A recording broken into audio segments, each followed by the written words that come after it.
So hey guys, happy Halloween! Today we are talking about how to overcome the challenge of bad weather on a wedding day. So if you remember, over the summer I made a video about how to focus on the wedding day when there is overwhelming heat. If you haven't seen that video, I have that link down below, so feel free to check that out. So I have several tips for you, so let's dive right in. My first recommendation is if you already know that your clients are getting married in a time of the year that generally has just bad weather for wherever you're located, I will let my clients know to make sure that they buy either complimentary sweaters or shawls or fur wraps to go with their dresses. A lot of times my clients will already be a little bit more forward thinking on the weather situation since Chicago does have such nasty winters, so they will already make sure that they get some sort of like a long sleeve dress. But generally I just recommend it if they haven't thought of it already.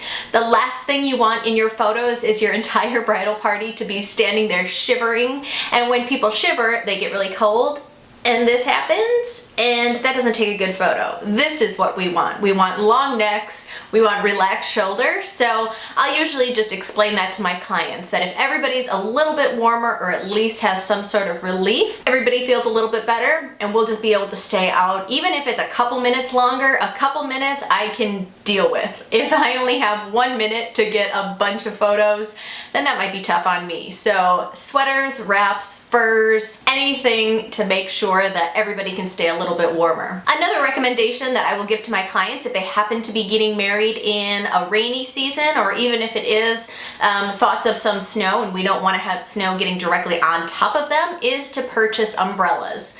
Generally, I love to have those clear bubble umbrellas that they just seem to photograph so well. Light is able to get through them, we're not getting any cast of shadows, but also I don't have to worry about what kind of environment that they're in. I do keep umbrellas in the trunk of my car though, so if the clouds open and this is totally unexpected, hopefully I'm nearby my car and we can make sure that we can run to get my umbrellas and still proceed and take some photos on the wedding day. That leads me to my third point, which is to make sure that you get backup locations or some sort of indoor locations. So Chicago has really crazy weather, so most of the time, regardless of the time of year of a wedding, I will have some sort of a backup location planned, or at least thoughts in the back of my mind on where we could go if we needed to go indoors. But this is important to do if you have just really icky weather or it's really cold.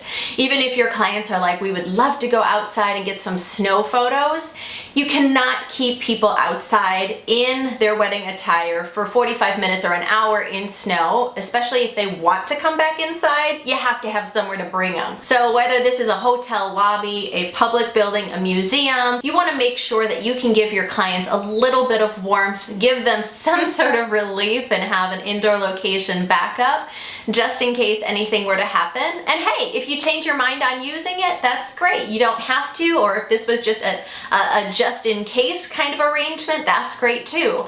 But have something prepared, because if your clients are worried about weather, it's great for you to be able to ease their minds a little bit and let them know if something happens with the weather, even though we don't want to talk about it, we still have a place to go to make sure that we get our photos. Another recommendation that I have is to let your clients know to bring a change of shoes. I've had brides that will wear hunter boots underneath their wedding gown if we're trying to go out in the sleet or in the snow. You want to make sure that you are addressing all parts of the situation. So if they are trying to go out in the snow, you don't want them wearing 4-inch heels because somebody could fall and break their wrist or break something worse. So you just want to make sure that everybody is prepared when we're going out. Wear some boots, wear some flats. We won't get photos of them if you don't want it, but we want to make sure everybody is safe and sound and warm. Another tip for you is to encourage your clients to get transportation if you are planning on going from spot to spot throughout a city or throughout an area and the weather just isn't that great. You don't want to be standing on the corner of a street waiting for an Uber or a taxi to arrive. It is already great if they they have some sort of a bus or a limo that can take you from place to place just to make sure that you can get where you need to be. One thing that happens a lot when the weather is just icky, if you have slick or icy streets, is that there could be car accidents. Well, if everybody is separated in Ubers and taxis and you're caravanning down a road, it kind of halts the photography. But if there's some sort of a limo or a bus that is transportation and you as the photographer can ride along with, you can actually maybe pull over to the side of the road and improvise at a new location, or just take photos in the van or in the bus as you are stuck in traffic. It just is one extra way. It's helpful for you to pitch it to a client to let them know that if we're all together, we're all together. The less vehicles you take in icky weather, the less chances there are for anybody to get into an accident or anybody to get stuck in traffic or in any kind of a bad situation. So hopefully it would just help this process to be expedited a little bit more, and you could just make sure that everything flows a tiny bit better, even though the situation might not be ideal. Another recommendation is to bring an assistant. So this is super similar to my Beating the Summer Heat video, but it is just as important when the weather is going to be cold and icky. It is to have somebody else there to help you along, to carry your bags, maybe to hold an umbrella over your head, to carry a towel. If you've ever shot in the rain without somebody holding an umbrella over your head, you won't do it again. So if you see rain in the forecast, even if it's a day or two before, call up an assistant, see if they can help you out for a couple of hours. You will feel so much better just by having someone else there to share in your pain, but to really help you out, and it'll just relieve your stress so much more. My final recommendation to you is to bring some sort of a change of clothes or layers.